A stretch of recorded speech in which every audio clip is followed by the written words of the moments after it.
Hello! Welcome to the set of Nebula 2020. This set is for an online property management and real estate summit run by a company called Console in Brisbane. Now, Console is a SaaS company, so they make software as a service for the real estate industry. And they last year ran Nebula for the very first time as a live event at the Visi Theatre at the Brisbane Powerhouse. I was able to stage manage that event and I was part of the production team. And then coming up to this year's event, they asked me to help out again, which has been fantastic.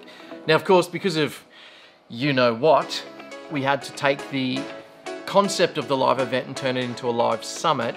And so we had to create a whole range of things that we did not have to create last year. And one of them was a place that we could showcase the speakers from, and that is what this became. So what I want to do is take you on a bit of a set tour. It's not a very big set, it won't take long, but I want to give you a bit of a behind the scenes look at what went into creating the set for Nebula 2020, because everything may not be as it seems. This room, for instance, although it might appear to be a studio space, is actually just the boardroom at Console HQ. And this back wall, how good does this wall look? With all the color and the stripe. It looks amazing. You wouldn't pick that that whole back wall is made out of cardboard and gaff tape, would you? That's all it is. White sheets of cardboard. So let's grab the camera off the tripod, get a little bit of a closer look, and see what is actually behind the scenes here at Nebula 2020. And here we are. So, what I'm going to do first is cut to a little bit of footage that we took of the initial install. So the idea started with Hayley, who found the...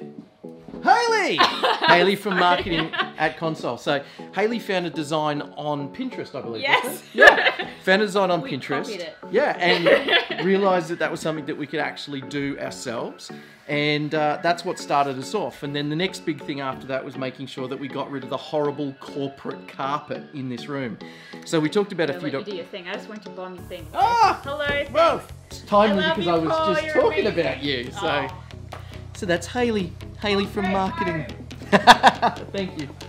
I'll make sure I subtitle that bit. So what we ended up doing was just buying from Bunnings one of those click together floors, and that was actually the least expensive option. And so we've got this really beautiful click together oak look floor. It is a little bit of extra work because you've got to put it in yourself.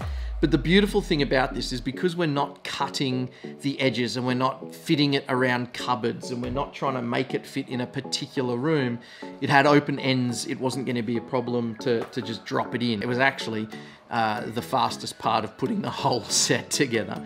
So it clicks together really easily. We're going to be able to pull it out. We'll be able to resell it to somebody at, you know, half price and get some of that money back. So it's going to be even cheaper than that for us from a cost of setup point of view. And really, you know, have a great look for a pretty reasonable price. So that was the first thing that we did. And then of course, the next part was building the wall itself.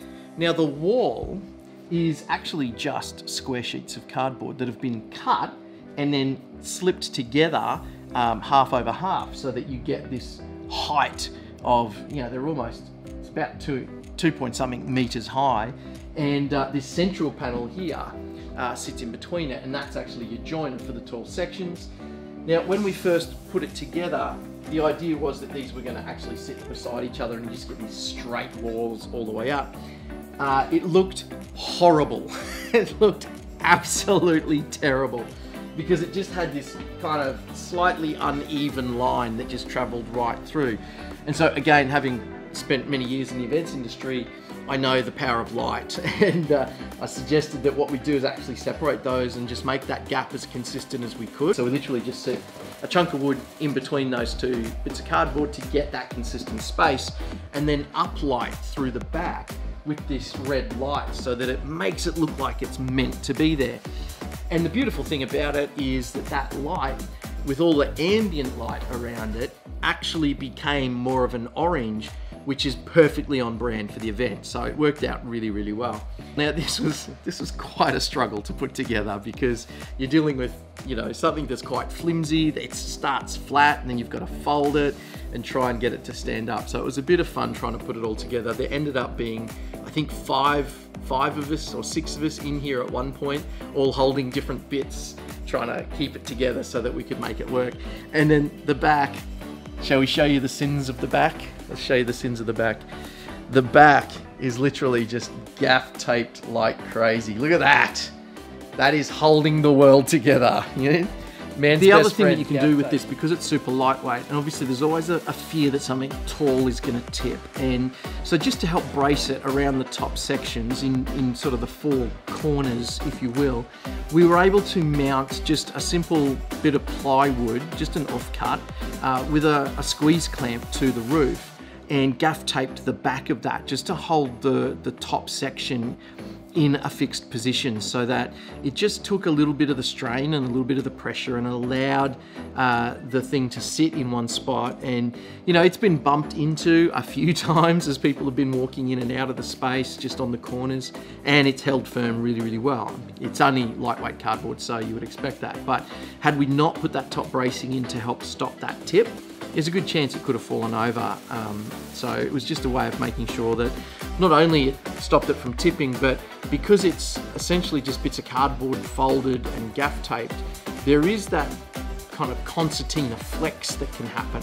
And so by having those fixed points, it helped to kind of give it a little bit more structure to stop moving and sliding along the floor as well, which was good.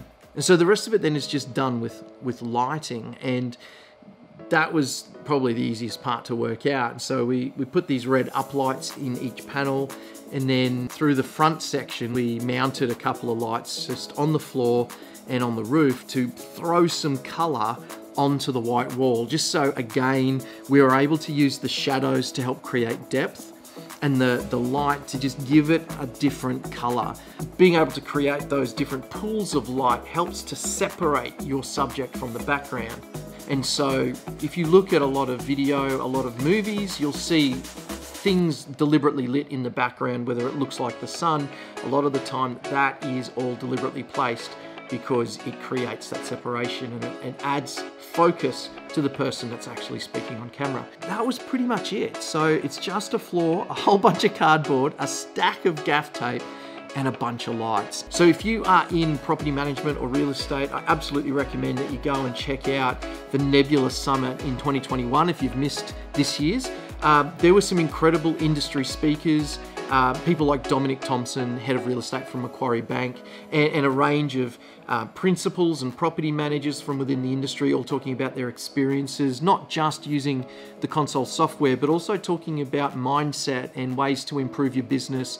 It's much, much more than just an ad for their product, which I think is fantastic. It really is an industry conference to check out. So that's it. Thanks for checking out the Nebula 2020 Summit. I'll see you next time.